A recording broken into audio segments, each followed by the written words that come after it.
사진 관련 소식입니다. 이것도 되게 재밌는 해프닝인데 미국의 AP 시험이라는 게 있어요. 이걸 어떻게 설명? 우리나라는 이거랑 맞는 게 없을 건데 간단히 얘기해서 대학을 들어갈 때 약간 논술 시험이라고 생각하면 될 것 같은데. 에? 논술 시험이라고 생각하면 되나? 논술은 아니에요. 왜냐하면 AP 시험을 보는 이유가 물론 대학에 들어갈 때 유리한 것도 있지만 AP 시험에서 받은 성적으로 대학에서 들어야 되는 수업 몇 개를 스킵을 할 수 있어요. 그러니까 AP가 일종의 약간 선수 과목. 선수 과목 이런 거 비슷해요. 선행학습하는 거라고 생각하시면 돼요. 예, 이게 일반적인 그 학교에는 요런 커리큘럼이 없는 걸로 알고 있고, 그 영재학교에는 요런 AP 커리큘럼이 있습니다. 네. 그래서 걔네들 3학년 때 뭐 미적분학 요런 거 AP로 학점 다 따서 대학 진학하거든요. 그러니까 특히 유학을 노리는 애들은 AP를 많이 듣긴 하죠. 그래야 대학 입학할 때도 유리하고 들어가서도 아까도 얘기했듯이 수업을 면제받을 수 있기 때문에 그걸로 그냥 그거 성적 받은 걸로 대체를 할 수 있는 거예요, 사실상. 네. 그래서 많이들 하는데 뭐 상황이다 보니 요즘 코로나 때문에 약간 집에서 시험을 치른 것 같아요. 집인지 아니면 학교인지. 그래서 시험을 본 다음에 그러니까 이제 서술을 하는, 이게 AP 문학 시험이니까 많이 써야 될 거 아니에요. 그래서 이걸 쓴 거를 사진으로 찍어서 올려야 된대요. 이제 얘네 사이트에. 근데, 아이폰에서 찍은 사진이 죄다. 그러니까 올렸더니 그냥 업로드 중이라는 거에서 무한 루프가 걸리더니 제한 시간이 다 되면서 그러니까 답안을 제출을 못한 걸로 간주가 됐다는 거예요. 그래서 이유가 뭔고 하니, 아이폰, 아시다시피 iOS는 언제부터인지 기억이 안 나요. 11이었나? 11이었나? 네. 11부터, iOS 11부터 HIC라는 새로운 포맷으로 사진을 찍어요.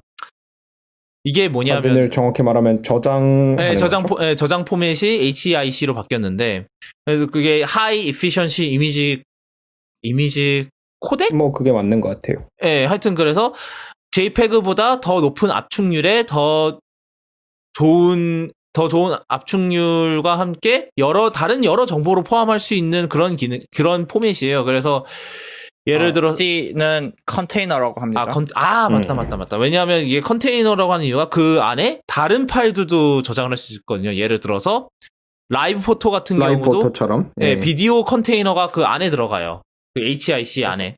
하여튼 그래서 지금 아이폰의 모든 사진은 기본으로 HIC로 저장이 돼요.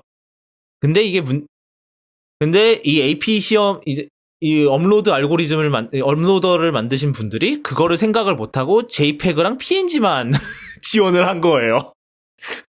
이 와중에 PNG는 지원하네? 사진 누가 PNG를 찍는데 요즘.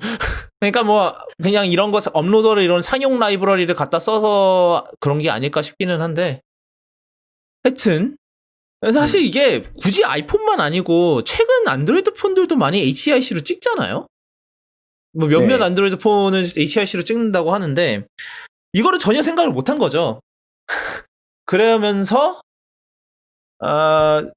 시험을 망했다. 그러니까 뭐 왜냐면 미국의 10대들 사이에서 아이폰이 인기가 많으니까 얼마나 많은 애들이 시험을 망쳤겠어요. 업로드를 못해서. 그래서 3주 뒤에 재시험 하기로 했답니다. 그리고 그 재시험 할 때는 이메일로 답을 제출해도 된다고 그렇게 했대요. 근데 HIC가 좀 여전히 iOS 11이니까 벌써 한 3년째 됐잖아요. 이게 애플이 본격적으로 이거를 밀기 시작한 지. 근데 아직도 제대로 지원 안 되는 데가 많아요. 뭐 물론 어도비 포토샵이나 이런 데 제대로 지원을 하겠는데, 예를 들어서 보통 아이폰 사진 앱에서 바로 파일 앱을 통해서 딴 데로 사진을 내보내려고 하면은 HIC로 저장이 되거든요. 되게 골치 아파요, 이게. 그러니까 애플 입장에서 그냥 그렇게 밖으로 뺄 때는 알아서 JPEG으로 변환하게 해주면 좋은데 그걸 굳이 또 HIC로 보내더라고요. 그래서 한 번 더 변환 과정을 거쳐줘야 되더라고요. 되게 귀찮은데, 물론 설정 안에 JPEG으로 저장하는 방법도 있기는 합니다. 대신에 용량이 많이 불어나겠죠. 왜냐하면 아까도 얘기했지만 HIC가 훨씬 더 효율적으로 압축을 하기 때문에 같은 화질 대비. 그리고 또 HEIC가 기본값이기 때문에 대부분의 사람들은 절대적 다수는 기본값을 쓰게 돼 있어요. 이래서 기본값이라는 게 되게 무서운 거죠, 사실. 기본값이라는 게 사실 이래서 되게 무서운 거긴 한데, 네, 그렇습니다. 이런 일이 있었고요. 우리나라 수능도 이런 일이 일어날까? 우리나라 수능은 수능 연말쯤 되면은 직접 가서 치를 수 있는 상황이 조성이 되려나요? 아니면은 또 그때까지 코로나가 완전히 안 잡혀서 막 사회적 거리두기를 하면서 시험을 볼 방법을 생각해야 될까요? 그 확률이 좀 더 높겠죠. 좀 어려운데. 그런데 지금 고3들 등하교 하고 있는 거 보면은 어떻게든 시험을 칠 것 같아요. 그 사회적 거리두기 약간 학생들 사이에 칸 벌려가지고 막 한 칸씩 벌려가지고.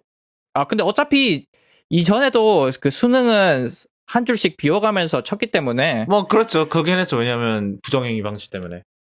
그래서 수능은 어떻게든 칠 것 같습니다. 옛날에 무슨 뭐더라, 공무원 시험이었나 뭐였나는 정확하게 기억이 안 나는데 밖에 운동장에서 시험 치르는 것도 있던데. 운동장에 네, 맞아요. 책상 따다다다다다 이렇게 놓고 시험 치르게 하고 막 그랬던 것도 하나 있었는데. 근데 수능 같은 경우에는 그 당일날 발열이나 호흡기 증상 있는 그런 사람들은 어떻게 처리를 하려나요? 그것도 문제죠. 네. 그날 하필이면 코로나 증상 있으시면 1년 동안 시험 못 치르십니다. 이렇게 되는 거니까. 그러니까 그러면 그거는 그 사람은 어떻게? 어차피 근데 코로나19를 만약에 진짜로 확진이 되면은 시험을 치를 수 있는 몸 상태는 아닐 거예요. 제가 듣기로는 굉장히 고통스럽다고 들어서, 코로나19 걸리면. 물론 그러니까 증상 없이 할 수도 있기 때문에 예. 증상이 약할 수도 있고. 예. 근데 증상이 약할 수도 있고 강할 수도 있기 때문에 사실 수능을 주최하는 주최라 그래야 돼. 하여튼 운영하는 입장에서는 사실 코로나 확진이 걸리면은 시험을 안 치르게 하는 게 사실 더 낫기는 하죠. 그래야. 당연히 이제 맞아요. 함께 시험을 못 치는 건 맞는 건데, 이제 그거에 대한 대책은 좀 확실히 잡아놓긴 해야 되지 않을까 싶어요. 근데 그렇다고 해서 다 재택을 하면서 시험을 보라고 하기에는 그러면은 시험 감독이 죽어나겠죠. 예, 재택 시험은 불가능한데, 음압병동 격리실에서라도 음압병동을 따로 격리를 시켜서 거기서라도 시험을 보게 한다든지 그런 식으로라도 해줘야 될 것 같은데. 아니면은 그냥 수능을 미루면 안 됩니다. 미루면 다 난리 나는구나. 하여튼 그래서 되게 골치 아픈 문제가 되게 많을 것 같아요. 모르겠네요. 얘네들 이거를 어떻게 해야 될지. 하여튼 그렇고요. 그 다음 소식은